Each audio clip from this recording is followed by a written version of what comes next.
বৈষম্য বিরোধী আন্দোলন শেষ হয়েছে, তবু শেষ হয়নি বৈষম্য।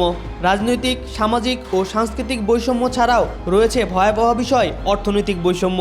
এই বৈষম্য নিরসনে উদ্যোগ নিয়েছে সামাজিক মাধ্যমে নানা মানবিক আন্দোলনে সরব ভূমিকা পালন করা পিনাকি ভট্টাচার্য ও সাংবাদিক ইলিয়াস হোসেন। বৈষম্য বিরোধী ছাত্র আন্দোলনে পতন ঘটে ফ্যাসিবাদী সরকারের। অতীতের সরকারগুলো বৈষম্যকে লালন করেছে, তারা তেলা মাথায় তেল দিয়েছে। এখন প্রশ্ন উঠেছে, বৈষম্য বিরোধী আন্দোলনের মাধ্যমে গঠিত অন্তর্বর্তী সরকারও কি একই কাজ করবে? সকল সরকারি চাকরিজীবী কি তাদের বেতনের অর্থ দিয়ে সংসার চালাতে পারে? 2015 সালে গঠিত সর্বশেষ বেতন কাঠামোয় সর্বোচ্চ বেতন ছিল 78,000 টাকা আর সর্বনিম্ন 8,250 টাকা। এত বৈষম্য হবেই কেন? উপরের ধাপের কর্মকর্তাদের বেতন ছাড়াও অনেক সুযোগ সুবিধা আছে, কিন্তু নিম্ন পদে চাকুরিদের সেটা নেই। অর্থাৎ যাদের খাটুনি বেশি তাদের বেতন ভাতা কম।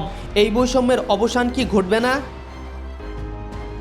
এরই মধ্যে অন্তর্বর্তী সরকার 11 থেকে 20তম গ্রেডের চাকরিজীবীদের মহার্ঘ ভাতা প্রদানের সিদ্ধান্ত নেয়। তবে তাদের এই সিদ্ধান্ত বাতিল হয়েছে বলে গণমাধ্যমে খবর প্রকাশিত হয়েছে। এর প্রতিবাদে মানববন্ধন করেছে সরকারি চাকরিজীবী ফোরাম।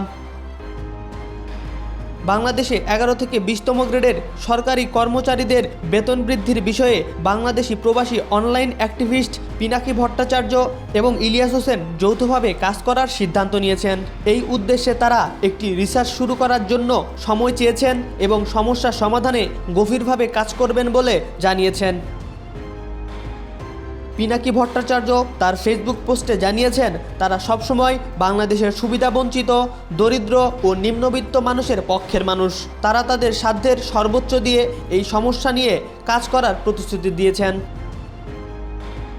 তাদের এই উদ্যোগ 11 থেকে 20তম গ্রেডের সরকারি কর্মচারীদের জন্য একটি সুবিচারপূর্ণ বেতন কাঠামো প্রবর্তনের উদ্দেশ্যে নেওয়া হয়েছে। তারা আশা করছেন এই কাজের মাধ্যমে সরকারের দৃষ্টি আকর্ষণ করা সম্ভব হবে এবং কর্মচারীদের আর্থিক স্বার্থ সুরক্ষিত হবে। MR আকাশ, আজকাল।